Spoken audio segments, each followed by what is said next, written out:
like I was trying to say, in the modern interpretation, and if you could please, um, and I swear to you, I'm not, because just to like we understand, we were well, I was born in a Slavic country. It's very strict Catholic and very strict. Even though a big part of Ukraine is Orthodox, which I mean, we could get into that later. But what I'm trying to say is, if I'm trying to make a point, is just to get an explanation, to get a clearer picture, not to be a smart ass or offend or anything. Because I was born, I was baptized, I was, my whole, the first time I read the New Testament Muslim book ever. So, all these traditions were very close to me, but to like an advocate, and to get in an explanation for all of this. But basically, in modern interpretation, and if you could explain this to me, if I was to think of Adam and Eve, first of all, I would think of Eve as being a clone of Adam, because she's a rib that's taken out. And second, Cain and his wife and Seth and his wife, wouldn't that be incest? It would be now. So, but that law, the incest law, didn't exist until a few generations after, Seth and so forth. So basically, it tells you when that law is established. But basically, the only defense is that through different time periods, different laws existed, and what is normal now, let's say, was not normal back then, right? Like, then Moses, Abraham came, then Moses came, and he had his set of laws, and then Christ came and he kind of abolished those laws, and so on and so forth, right? What was I going to say? Yeah, like for instance, people used to live hundreds of years, right? Which people find hard to believe now, but there's UFOs out there, there's giants, so I don't know, is that hard to believe?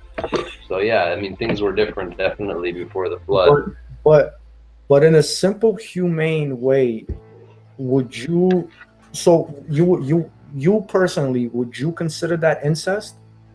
Yeah, I mean, now it would be, yeah. But not only now, but overall, like the story that it explains, that's incest, right? I mean, strictly speaking, yeah, it was a sister. But at the beginning, there was no differentiation. Yeah, there was no one else, right? And no difference. I got the genetic thing was different too, because their genetics were not as corrupted as ours now. So if you have incest now, you're repeating all the genetic errors in your family. So that's why you get mutants in incest now, because you're not bringing in new DNA. You're just you're copying the errors in your family. I get that. Now, as far as sacrifice goes, so from what I remember in the Bible, and if you were to tell me if this stands true for the Hebrew Bible, created animals, God said that we have power over these animals and can use these animals, basically, because like sacrifices in particular come from. Sorry, you cut out the last part of what you were saying. Like, yeah, where does the sacrifice of lamb in particular comes from? Like, you know what I mean? Does God give human beings and Adam and Eve a certain rule over animals? Yeah, we have the highest position of the creatures, so we're allowed to eat certain creatures. We're not allowed to torture them or anything, but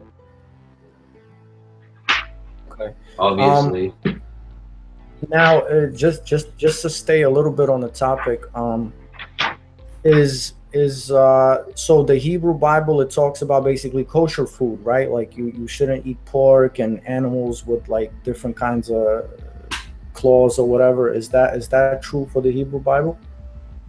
Yeah, there's a line between which animals will be good for you and then which ones will not.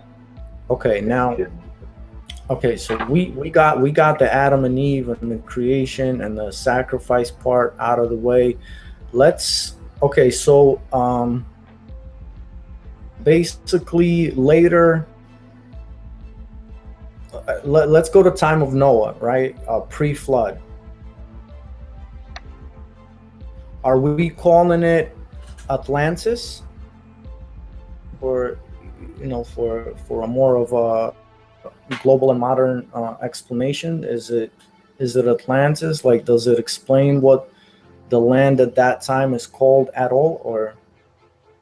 Yeah, like all the common legends that you see throughout different ancient cultures, like Atlantis or whatnot, with titans, giants, this ancient uh, golden age of the gods, these type of things. These are all concepts that are just referring to this time period before the flood, basically. Okay, so now we have okay, now to understand, Enoch is also in the time of Noah, right? Because he's recording these things, or no? Enoch is before Noah. He's before Noah. Yeah, Noah is, like after he's descended from Enoch. Oh, so Noah is descended from Enoch. Okay, okay, okay. So wait, but Enoch is writing about the flood, no? Enoch is writing about flood. No, Enoch is not writing about flood because there's Enoch is writing about giants and the human race mixing with angels and titans and all of this. So Enoch is writing about that, right? yeah, the everyone knew that, I mean, the flood was prophesied for a long time, so they knew there was going to be a flood, and Noah had in the book of Enoch, so called. There's fragments. It's not all totally uh, uh, cleanly put together. There's some fragments that are broken off, and there's a few fragments called the book of Noah within the book of Enoch, and that's like Noah's testimony, and that talks about the flood more so. Okay, so here's my question. Didn't Enoch also get taken up to heaven? Uh, yeah, that's actually interesting you mentioned that because I'm just looking at a page where it talks about that, and it's kind of interesting. This might be interesting to you. Let me read it. No, it's very interesting because I'm straight is okay. Because from what I Well, we've let me read it also to you, if I may, just real quick. You're cutting out a bit, though. Are you there? please. I'll get a little closer. Can you hear me now?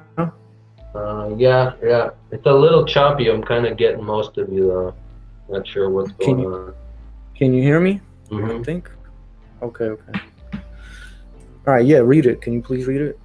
So, and he testified to the watchers who had sinned with the daughters of men, for these had begun to unite themselves so as to be defiled with the daughters of men. And Enoch testified against them all. And he was taken from amongst the children of men, and we conducted him into the Garden of Eden in majesty and honor. And behold, there he writes down the condemnation and judgment of the world, and all the wickedness of the children of men. And on account of it, the Most High brought the waters of the flood upon all the land of Eden. For there he was set as a sign, and that he should testify against all the children of men. So he was actually given his place back in that realm of Eden. Eden. Okay. So, but Enoch, is he in a lineage of Seth? Is he the great Yes. great great great grand? Right? Yes, you had Jared. Basically, you're skipping a few, you know what I mean? But No, you no, no. I had, know. I'm just because we're in the time of right around the Great Flood. yeah.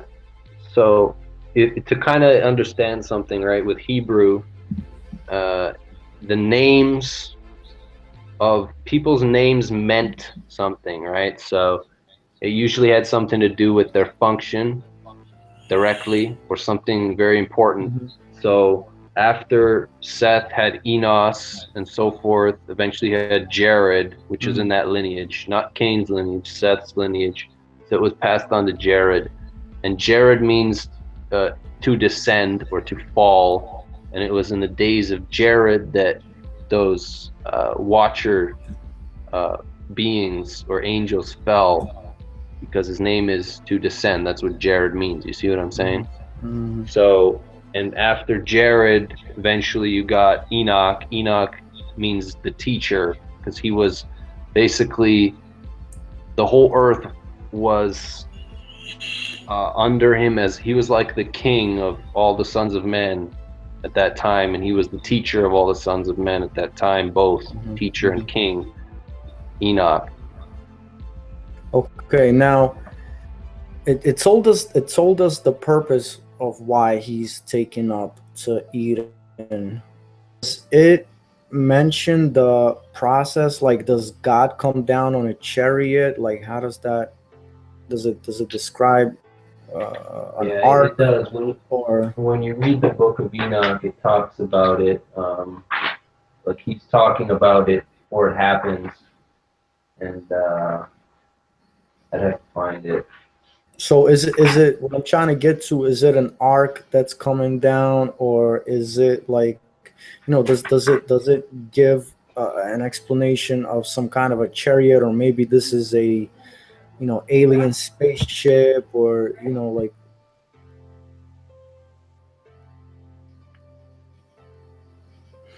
Yeah, sorry. You hear me? Yeah, you're good. You're good. Okay. Yeah, I think it might say something descriptive like that. Because if from what I remember, I think it was a chariot. I just I'm don't tr- I know was I was, where. I was trying to get into the details, but that's fine. So when Noah is around, is Enoch still around? I No, Enoch doesn't actually die. He's one of the few people who doesn't die. so Because wait, he just gets taken up to the so heavens. so he's still in Eden, and now Noah is around. Noah is around. Enoch is in Eden. Now Noah is basically the last of the righteous ones, right? Yes. Okay. Now, so the flood happens. Um, does it describe exactly what happens during a flood? Like, are there asteroids that are falling down, or just the waters rise, or from what you know, not looking in, but from what you understand, how exactly the flood? Yeah, in the book of Yeshur, uh, Jasher, Yeshar, whatever, it tells you that basically the water under the earth, because there's primary water beneath the crust of the earth that Mhm. um, has been acknowledged even by worldly institutions. Mhm. That's basically an untapped resource of water, and that cracked and it was super pressurized and it shot up from the cracks of the earth and from this, I guess, from the sky because there's water in the heavens. Mhm. So it came from above and below, as far as I understand.